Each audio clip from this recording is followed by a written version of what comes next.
वक्त हमारे साथ all the way from Islamabad जनाब इफ्तिखार चौधरी साहब जो हैं, उन्होंने हमें ज्वाइन किया है। जी इफ्तिखार भाई, अस्सलाम वालेकुम। वालेकुम सलाम काई साहब। जी इफ्तिखार भाई, कुछ तो मैं आपको ज़रा सुनाता हूँ कि क्या कुछ होता रहा है, आपको भी पता है, लेकिन फिर भी क्योंकि प्रोग्राम है इसलिए मैं सुनाता हूँ आपको। एक कॉल बड़ी वायरल हुई है, ज़रा सुनिएगा। जी इन साहब की कॉल है और वो बड़ी वायरल हुई है, ज़रा सुनिएगा। बीबुल्ला अर्ज कर रहे हैं चिब्बा तो राय साहब। हाँ जी बीबुल्ला की हाल जी है? जी ठीक हो? अल्लाह का शुक्र। राजा साहब तस्वीरां ਤੁਹਾਡੀਆਂ ਵੇਖ ਕੇ ਬਹੁਤ ਪਰੇਸ਼ਾਨ ਹੋਏ ਪਏ ਆ ਇੱਥੇ ਅਸੀਂ। क्यों? ਰਾਜਾ ਸਾਹਿਬ ਤੁਹਾਡੀਆਂ ਇੱਥੇ ਫੁਟੇਜ ਆ ਰਹੀ, ਤੁਸੀਂ ਸਿੰਦੇ ਹੋ ਬੈਠੇ ਹੋਏ ਹੋ। ਵੋਟ ਅਸੀਂ ਇਮਰਾਨ ਖਾਨ ਨੂੰ ਪਾਇਆ, ਤੁਸੀਂ ਉੱਥੇ ਉਹਨਾਂ ਦੀ ਟੋਕਰੀ 'ਚ ਪਾਈ ਜਾਂਦੇ ਹੋ ਵੋਟ। ਰਾਜਾ ਸਾਹਿਬ ਵੋਟ ਅਸੀਂ ਤੁਹਾਨੂੰ ਇਸ ਵਾਸਤੇ ਥੋੜੀ ਪਾਇਆ ਸੀ, ਤੁਸੀਂ ਵੋਟ ਸਾਡਾ ਜਾ ਕੇ ਉਹਨੂੰ ਜ਼ਰਦਾਰੀ ਨੂੰ ਵੇਚਦੇ ਹੋ। और नहीं भाई साडा काम ही कोई नहीं सी ਹੁੰਦਾ 3 ਸਾਲ ਅਸੀਂ ਕਹਿੰਦੇ ਰਹੇ ਸਾਡੇ ਕੰਮ ਤੇ ਤੁਸੀਂ ਰਾਜਾ ਸਾਹਿਬ ਅਸਤੀਫਾ ਦਿੰਦੇ ਤੇ ਤੁਸੀਂ ਦੁਬਾਰਾ ਇਲੈਕਸ਼ਨ ਲੜ ਕੇ ਫੇਰ ਉਹਨਾਂ ਕੋਲ ਜਾਂਦੇ ਰਾਜਾ ਸਾਹਿਬ। ਅਸਤੀਫਾ ਦੇ ਰਹੇ ਅਸਤੀਫਾ ਮੈਂ ਨਹੀਂ ਤਾਂ ਤੁਸੀਂ ਇਲੈਕਸ਼ਨ ਤੋਂ ਪਹਿਲਾਂ ਅਸਤੀਫਾ ਨੋ ਕੌਨਫੀਡੈਂਸ ਤੋਂ ਪਹਿਲਾਂ ਬੋਲਦੇ ਹੋ। ਅਸਤੀਫਾ ਦੇ ਰਹੇ ਹਾਂ ਤੁਸੀਂ ਅੱਜ ਹੀ ਅਸਤੀਫਾ ਦਿਓ, ਇੱਥੇ ਲੋਕੀ ਸਾਡੇ ਤੇ ਥੂ ਥੂ ਕਰਨ ਅੱਗੇ। जी यहाँ पर लोग जो हैं वो हम पर थू थू कर रहे हैं। ये राजा रियाज साहब को एक कॉल आई थी। जी जी राजा रियाज साहब जो हैं उनका बड़ा ये था कि जी हमारे काम नहीं होते। उन्होंने कॉल में भी कहा जी साढ़े काम ही नहीं सन हो रहे, लेकिन फैसलाबाद में तो बहुत काम करवाया पीटीआई ने, लेकिन इनके अपने जो जाती काम है वो नहीं हो रहे थे। बहरहाल जी ये कस्में वादे जो है ये बहुत सारे लोगों ने उठाई हैं। ये एक और साहब हैं, इनका जरा सुनिएगा। मेरा नाम आमिर तलाल गुपांग है। मैं हल्का NA 186 जिला मुजफ्फरगढ़ से कौमी असम्बली का मेंबर हूँ। सबसे पहले तो ये है कि मेरे ये हाथ में सूरह यासीन है और मैं इस पे हाथ रखकर ये कहना चाहता हूँ कि मैंने तहरीक अदम एतमाद के सिलसिले में किसी से कोई 1 रुपया भी नहीं लिया। और ये जो हमारे वज़रा अरस्तु सारा दिन टीवी चैनल्स पे आके लोगों पे इल्जाम लगाते हैं, अल्लाह ताला इनसे जरूर पूछेगा। मैं इंशाल्लाह ताला तहरीक एतमाद के सिलसिले में जो फैसला भी करूंगा अपने ज़मीर और अपने अवाम की राय को मद्देनजर रख कर करूंगा। जी ये भी बड़ी कस्में खा रहे हैं। आपको याद होगा इफ्तिखार भाई, कुछ अरसा पहले, काफी अरसा हो गया है, जुल्फकार मिर्जा साहब जो है उन्होंने भी बड़ी कस्में खाई थी कुरान शरीफ उठा के, लेकिन उस पे भी कोई जो है ना कार्रवाई वगैरह नहीं हुई। बहरहाल ये सब लोग जो है, बहरहाल एक और बयान जो है वो कल हमारी नजर में आया और वो बड़ा सख्त बयान है, क्योंकि पाकिस्तान के मुतल्लिक ये बयान है और मैं समझता हूँ कि इनको ये बयान देना नहीं चाहिए था। जरा सुनिएगा। असेंबली मंडे तक दुआ करके फातिहा पढ़ के अदम एतमाद का मोशन पेश नहीं कर तो फिर कि हम उस हॉल से नहीं उठेंगे और हम देखते हैं कि आपका OIC कॉन्फ्रेंस कैसे है। जी हम देखते हैं कि आपका OIC कॉन्फ्रेंस कैसे होता है। क्या ये पाकिस्तानी हैं खुद जो इस किस्म की बात कर रहे हैं? कि हम देखते हैं आपका, ओ भाई आपका नहीं है, आपका भी तो पाकिस्तान है। बहरहाल इमरान खान साहब बड़ा ब्लेम करते रहे हैं कि जी ब्लेम क्या करते रहे हैं, अब तो सामने चीजें आना शुरू हो गई हैं कि बाहर से भी बहुत फंडिंग आ रही है इनको, ये जो अपोजिशन वाले हैं इनको। तो जरा सुनिएगा इब्राहिम समी साहब जो हैं उन्होंने क्या तजिया किया। हमें जराए बता रहे हैं आया है इस अदम एतमाद को कामयाब बनाने के लिए वो 50 अरब रुपए से उसकी पहली किस्त ज्यादा है। 50 अरब रुपए से ज्यादा है उसकी जो अमाउंट है। और जो मैसेज है वो ये है कि पैसा जितना मर्जी खर्च करें, वसाइल जितने चाहें इस्तेमाल कर लें, आपको हर चीज की पेमेंट होगी, पेमेंट इन एडवांस होगी। इमरान खान से हमारी जान छुड़वा दी। और फिर कुछ हमारे पास तफसीलात आई हैं, कुछ इंडिविजुअल्स को भी पैसे मिले हैं। एक बड़े मारूफ दीनी स्कॉलर हैं, मजहब बेचते हैं, मजहब के नाम पर सियासत करते हैं। 2 अरब रुपए तो उन्हें दिए जा चुके। जी मजहब के नाम पर ये सियासत करते हैं और उनको 2 अरब जो है वो दिए जा चुके हैं। यकीनन आप तक भी ये पैगाम पहुंच गया होगा। आपका जो जहन है वो यकीनन उस नाम तक भी पहुंच गया होगा जो समी इब्राहिम साहब ने नाम नहीं लिया। बहरहाल जहां पर ये लोग हैं वहां पर जो मुनहरफ कारकुन हैं वहां पर एक कारकुन ऐसी भी है जो कहती है कि ज़मीर फरोशी जो है वो नस्लें तबाह कर देती है। सुनिएगा ज़रा ये नुसरत वहाद साहब। इस पार्टी की तरफ से 2 दफ़ा ऑफर आई है, एक पंजाब से और एक सिंध से, 16-16 करोड़ की थी। मैं इस किस्म के पैसे के ऊपर इसलिए बिलीव नहीं करती कि मेरा ख्याल ये है कि हराम की कमाई जो है वो शक्लें नहीं बिगाड़ती, वो आपकी नस्ल बिगाड़ देती है। जी, हराम की कमाई जो है वो आपकी शक्लें नहीं नस्लें जो हैं वो बर्बाद कर देती है। इफ्तिखार भाई, आप क्या कहेंगे कि वाक़ई जो प्राइम मिनिस्टर, अब तो लोग ये कहेंगे कि जी ये उन्हीं की एमएनए है और उन्हीं की बात कर रही है, इस पर भी बेचारी भी अब ब्लेम आना शुरू हो जाएगा। लेकिन आप क्या कहेंगे इस सारे मसले पर? ये जो अदम तहरीक जो है, ये आप क्या समझते हैं कि ये कामयाब होगी या नहीं?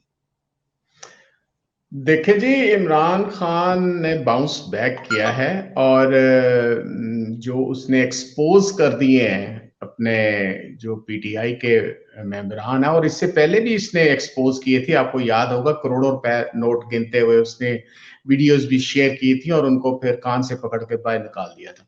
जहां तक आपने राजा रियाज की यूसुफ रजा गिलानी साहब जो हैं उनको हम बोल रहे हैं, उनके बेटे जो हैं उनकी भी नहीं सर, मैं भूल नहीं रहा, अभी भी मैं इन टच हूं, बल्कि उनके बेटे जो हैं और उनके साथ 2 नाम और भी हैं जो उनको मैंने अस्की जराए को मैंने भिजवाया, वो अभी that will be a breaking news और ये किसी के पास नहीं होगी, और मैंने उनको काउंटर चेक करने के लिए भिजवाया जो अप्रोच किया गया है। और ये जो समी इब्राहिम वगैरह, ये तो खैर मार्केट की खबरें हैं, मैं वो बता रहा हूं जो मार्केट की नहीं है। असल में ये जो राजा रियाज ये वगैरह, ये आपको पता है पीपल्स पार्टी से निकाले गए, और जितने भी ये जिन्होंने जो अदम एतमाद वाले जो लोग हैं जो इमरान खान से पीछे चले गए हैं, ये सब के सब जो है दूसरी पार्टियां बदल कर आए हैं, ठीक है ना। और ये जो लोटे हैं और सब के सब जो हैं वो हारे हुए हैं, दूसरी पार्टियों से आए हैं जी, वो सब के सब हारे हैं और इनकी वजह से जीते हैं। तो राजा रियाज को या दूसरे जो लोग ये कस्में खा रहे हैं, तो यहाँ पर कस्में खाने वाले ज्यादातर झूठे निकलते हैं। और आप ये देखें कि इनके काम भी सबके ज्यादा होते रहे फैसलाबाद में। मैं तो पर्सनली जानता हूं फैसलाबाद को ना। तो ये जो शख्स है, ये मतलब ये तो इसको, आपकी वीडियो आपने ये वायरल किया, एक और वीडियो भी इसकी है जो उर्दू नहीं बोला जा रहा है इससे, जब ये पीपल्स पार्टी में था ये। तो ये इस किस्म के जो लोग हैं, अब इमरान खान ने अभी सदारती रेफरेंस जो है अभी दायर कर दिया है, उसने सुबह शायद दायर हो जाएगा, अब आखिरी उसने साइन कर दिए इमरान खान ने। असद जो जुबैर का भाई है जो असद, उसके जरिए उन्होंने असद उमर जो है, हाँ जी, वो भिजवा दिया, तो सुबह अब चला जाएगा। अब उसको साथ इमरान खान ने ये भी इन लोगों को कहा है कि भाईजान, मैं एक वालिद की हैसियत रखता हूं, और जो एक हेड ऑफ द ऑर्गेनाइजेशन होता है एक वालिद की हैसियत रखता है। हाँ, अगर आप लोग इससे बाज आ जाएं तो आपको कुछ नहीं कहा जाएगा, लेकिन इसके बाद क्योंकि इस 63A के तहत जो मेरी इत्तेजाज एहसन से बात हो रही थी, वो भी ये कह रहे हैं कि जी अगर एक दफा ये नाकाम, क्या कहते हैं, इनको निकाल दिया गया, ताहल नाहली होगी ये। तो हाँ, उससे पहले इनको नाहल करने का क्या तरीकाकार है? एक तो उन्होंने ये कहा है कि जो खवातीन रिजर्व सीट्स पर आई हैं उनको तब्दील कर दिया जाए, वो तो नोटिफिकेशन हो जाएगा। दूसरा, इनको उन्होंने 3-4 दिन दिए हैं कि इसके अंदर अंदर आप हमें बता दें कि अगर आप चाहते हैं कि वापस आना चाहते हैं, बल्कि 2-3 लोगों ने राब्ता भी किया है कि हम वापस आ जाएं। तो कोशिश तो यही है इमरान खान की कि हर तरीके से जिस तरह उन्होंने बाउंस बैक करने की कोशिश की है, तो इमरान खान ने भी वापस आया। अब क्या हो रहा है कि मीडिया के अंदर ये, क्योंकि एक ये हाइब्रिड वॉर भी हो रही है ना, ये सिर्फ ये बात नहीं है कि आपको ये एतमाद, इसके साथ आपको ये नजर आएगा कि मीडिया के अंदर जो इंटरनेशनल स्टैब्लिशमेंट है वो पूरी कोशिश कर रही है कि एक क्रिएट किया जाए मिलिट्री के अंदर या आईएसआई के अंदर एक कंट्रोवर्सी क्रिएट करने की कोशिश की जाए। और आपने ये देखा होगा, एक I stand with lieutenant general Nadeem Anjum, DG ISI जो है, उनके साथ एक ट्रेंड जो है ट्विटर पे अचानक आ गया। अब उसमें ये कहा जा रहा है कि शायद इमरान खान या इमरान खान की जो सोशल मीडिया टीम है वो आईएसआई पर कोई तनकीद कर रही है, जबकि इसका कोई ताल्लुक नहीं है। हालांकि मैंने अस्करी ज़राए से भी पूछा, और बल्कि मैंने ये ट्वीट भी किया उसके ऊपर कि ये इस किस्म की जो कंट्रोवर्सी क्रिएट करने की कोशिश की जाएगी, ये नवंबर तक एट पीक होगी, क्योंकि नवंबर में चंद इंपॉर्टेंट आर्मी के अंदर पोस्टिंग ट्रांसफर होने वाली हैं। और इसके बारे में आपको पता है कि कल शहबाज शरीफ कह रहा था कि जी वो जो chief of the army staff की पोस्टिंग जो है वो मुशावरत से मियां साहब नवाज शरीफ साहब करेंगे। हालांकि अब अंदाजा करें, एक बंदा जो जेल जाने के लिए बैठा हुआ है वो इस किस्म की फजूल बातें कर रहा है। और क्योंकि फैज हमीद के बारे में भी कंट्रोवर्सी आपको 2-3 दिन पहले नजर आ रही थी, उसमें भी क्रिएट करने की कोशिश की है। एक और नाम कोर कमांडर मंगला का भी आ रहा है। तो ये इस किस्म की ये बातें होंगी। लेकिन आप ये देखें कि इमरान खान ने जो बाउंस बैक किया और इनको एक्सपोज किया, और अब देखें कि इनके घरों के सामने लोग लोटे लेकर, जूते लेकर उनकी एफिजीज जो जला रहे हैं और डंडे मार रहे हैं उसकी एफिजीज को। तो ये घरों से निकलने के लिए तरस रहे हैं। वो नूर आलम जो है, आप वो देख रहे हैं, उसके आपने उनकी राजा रियाज की सुनाई, नूर आलम की भी है, ये वो 5 स्टार होटल में बैठा हुआ है। और वो उसको भी जी उसको भी एक वोटर जाके कहता है मैं पेशावर से आया हूं, तुम लोग गद्दार हो, तुम जो अपनी जमीर को बेच देते हो। अब इमरान खान को छोड़ दें एक तरफ, जमीर फरोशी जो है वो जाहिर है कि एक जिस्म फरोशी से भी बड़ा नाम जो होता है। अगर इतने ही वो इमरान खान से तंग आए थे तो इमरान खान ने जो वोटें दी, तुमको इस्तीफा दो, इस्तीफा देकर तुम वापस आओ, बिल्कुल आपको कोई भी नहीं वो कुछ कहेगा। इस्तीफा देने की तो हिम्मत नहीं है, और फिर ये चाहते भी हैं कि जी मुझे वो करें। अब देखें इसमें 2-3 बातें बड़ी अहम है जो मुझसे भी लोगों ने अप्रोच किया है कि ये जो हमारी इंटेलिजेंस एजेंसीज हैं वो क्या कर रही हैं। वो अब देखें, उन्होंने ब्रिगेडियर रिजवान को फांसी दी और उन्होंने लेफ्टिनेंट जनरल जावेद को, ये आज मैंने ट्वीट भी की है, लेफ्टिनेंट जावेद को उम्र कैद की सजा दी। किस बात पे? कि इन्होंने फॉरेन हॉस्टाइल इंटेलिजेंस एजेंसी से पैसे पकड़ लिए हैं। आप मुझे बताएं, अगर फॉरेन इंटेलिजेंस एजेंसी जो है उनसे इन लोगों ने पैसे पकड़ लिए हैं, या Imran Khan as head of the government जो है, या और दूसरा हेड ऑफ द स्टेट भी प्रेसिडेंट, जो दोनों ये एग्री कर जाते हैं कि पैसे हुए आए हैं, फंडिंग हुई है और ये हॉस्टाइल इंटेलिजेंस एजेंसी ने किया। ये मैंने एक ब्रेक भी की थी। एनईडी एक ऑर्गेनाइजेशन है, वो सीआईए का कटआउट है। तो उसके अंदर एनआईडी के उसमें लेटर के अंदर भी लिखा हुआ है कि एनईडी के जो करता धरता है वो पाकिस्तान की अपोजिशन मुख्तलिफ लीडर्स हैं, उनके साथ उनकी मीटिंग हुई है, जिसमें पीपल्स पार्टी के भी हैं, बाप के भी हैं और नून लीग के भी हैं। तो अब इनका क्या काम है, जो पाकिस्तान के जो इलेक्शंस हो रहे हैं या उनको इस हद तक वो जनाब उनको टेम करने की कोशिश की जा रही है।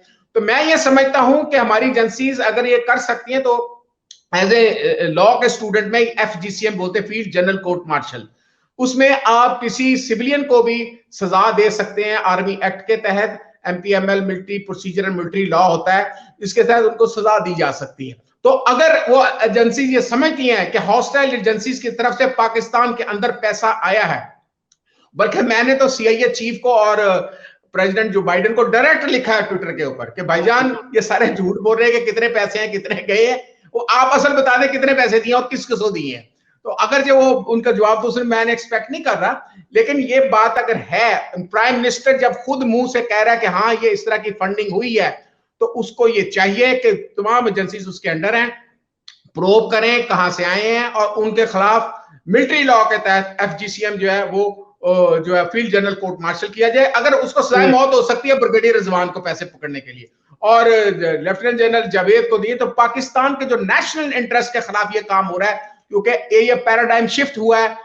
साइनो रशिया पाकिस्तान का जो स्ट्रेटेजिक अलायंस बना है ये उसके अगेंस्ट है, ठीक है ना। तो ये उसके अगेंस्ट ये अगर करने की कोशिश को, तो इसमें इमरान खान की हुकूमत का कोई ताल्लुक नहीं है। ये जो पैराडाइम शिफ्ट हुआ है, ये स्ट्रेटेजिक जो हमारी जो बैलेंस तब्दील किया है इन्होंने, और फाइनेंशियल हब को तब्दील करने की जो कोशिश की जा रही है। यानी आप देखें रशिया जो है युआन में अब वो कह रहा कि मैं LCs खोलूंगा, और दूसरे कंट्री जो है अरब कंट्रीज भी आ रहे हैं। अब देखें ना, आपने धरने की बात की है। अब धरने की बात में जो बिलावल का आपने अभी क्लिप चलाया था कि मैं जो अपना क्या कहते हैं धरना दूंगा, जी धरना दूंगा, तो इस पे बहुत जबरदस्त रिएक्ट किया सऊदी अरेबिया ने और UAE ने कि हम लोग इधर कर रहे हैं, कॉन्फ्रेंस कर रहे हैं। तो उन्होंने बल्कि अपने मैसेज पहुंचाया डायरेक्ट फजल रहमान को और शहबाज शरीफ को, हाँ अभी जरदारी को भी गया है। तो लेकिन आप देखें साथ ही फजल रहमान का तो उसका फौरन ही वो सॉफ्टवेयर अपडेट हो गया, और शहबाज शरीफ साहब ने स्टेटमेंट दे दी, आप तो हमारे मेहमान हैं, ये है हमारा जो है, तो ये हमें माफ करें, हम तो आपको बहुत इज्जत दे रहे हैं। तो अब उसमें अब तो दो बातें निकल रही हैं कि इट मींस के प्राइम मिनिस्टर इमरान खान जो कन्वीन कर रहा है, जो अपना वो कर रहा है, इस तरह की जो बातें हैं, ये जो बातें कर रहा है इस तरह, वो उसमें इमरान खान ये प्रिंसिपल प्रोटैगोनिस्ट जो होगा इमरान खान ही रहेगा।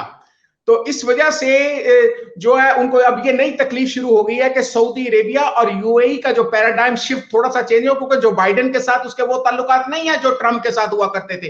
तो लिहाजा वो ओआईसी जो है वो यही समझा जाता है ये ब्रेन चाइल्ड है सऊदी अरेबिया का और अरब कंट्रीज का। अगर अरब कंट्रीज पाकिस्तान में इधर आकर पाकिस्तान में जो इमरान खान की इनडायरेक्ट सपोर्ट भी करते हैं कि उसने जो अफगानिस्तान के दूसरे मामलात में जो तब्दीली आ रही है अफगानिस्तान में, जो मुस्लिम उम्मा को जो दरकार मसाइल। एक बयान और आया है बिलावल जरदारी का, वो कह रहे हैं जी कि ये जो ओआईसी हो रही है ये तालिबान के लिए हो रही है, पाकिस्तान के लिए नहीं हो रही। ये किस किस्म की बयान देते हैं? ओआईसी अगर तालिबान का आप देखेंगे ना कि अभी ओआईसी कन्वीन शुरू ही नहीं हुई। सऊदी अरेबिया या दूसरी जो कंट्रीज है रीजन, अफगानिस्तान भी एक मुस्लिम कंट्री कंसिडर होती है ना और उसमें जब अमेरिका के साथ डेलिब्रेशंस हो रही थी अफगानिस्तान के मामलात में, उस वक्त क्यों नहीं है बोला? जब खलील जादे जो है वो इधर आया करते थे और दूसरे जो अफगानिस्तान में जो वजीर खारजा जो दूसरे जो आते थे वो इस मकसद के लिए आते थे और अमेरिकन को निकाला जा रहा था। अब जब अभी तो अफगानिस्तान की बात कर रहे हैं, अभी आपने कोई डेक्लेरेशन जॉइंट सुना है, पढ़ा है, देखा है कि जिसमें वो हो रही है? जब डेलिब्रेशंस होगी 57 कंट्रीज या 55 कंट्रीज जो आ रही हैं, जब इनका मुश्तरका एक डेक्लेरेशन आएगा फिर आप कहेंगे कि जी अब सिर्फ अफगानिस्तान पर थी, पाकिस्तान पर नहीं थी। ये कैसे हो सकता है कि अफगानिस्तान की बात हो रही हो रीजन के अंदर और कश्मीर की बात ना हो रही हो?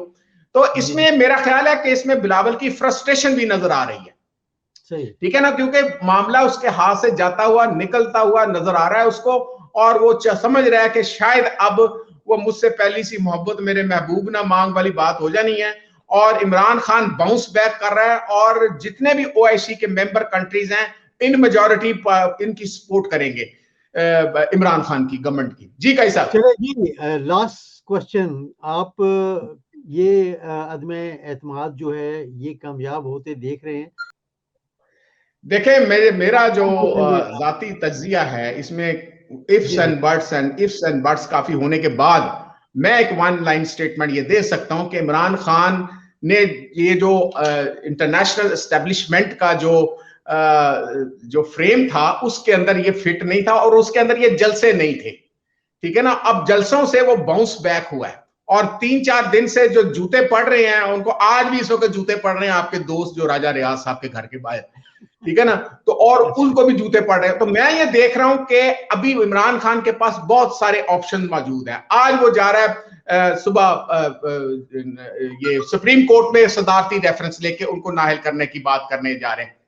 अगर इस तरह की बात होगी, क्योंकि ये फिर मुस्तकिल नाहिल है, अब ये इनको सोचना पड़ जाएगा कि यार हम अगर इस तरह की बातें अगर करने, अब इस तरह की जब चीजों में बाउंस बैक होगा तो वो जो आपके जो इत्तेहादी हैं वो भी अब सोचने बैठे कि यार इनके अपने जो कारकुनान हैं या इनके अपने जो मेंबर्स हैं उनके साथ अगर ये सलूक हो रहा है तो हमें जो है 12 साल इंतजार नहीं करना, जिस तरह वो तारक बशीर चीमा कह रहा था। तो मेरा ख्याल है तो अभी भी एज जो है, अभी क्योंकि मैं एनालिसिस की बात कर रहा हूं ना, एज जो है अभी भी इमरान खान। और दूसरी अहम तरीन बात और आखिरी मैं करूंगा वो ये है कि मिलिट्री एस्टेब्लिशमेंट और आईएसआई कभी भी नहीं चाहेगी कि वो न्यूट्रल है। कुछ लोग कहते हैं वो न्यूट्रल नहीं है, न्यूट्रल नहीं, न्यूट्रल की बात वो कैसे नेशनल इंटरेस्ट की बात आएगी? वो इमरान खान का एजेंडा नहीं है सीपैक, इमरान खान का वो ब्रेन चाइल्ड नहीं है। और ये जो ट्रायंगल बनी है, स्ट्रेटेजिक ट्रायंगल बनी है पाक साइनो रशिया की, ये इमरान खान का नहीं है, ये हमारी नेशनल सिक्योरिटी और नेशनल इंटरेस्ट है।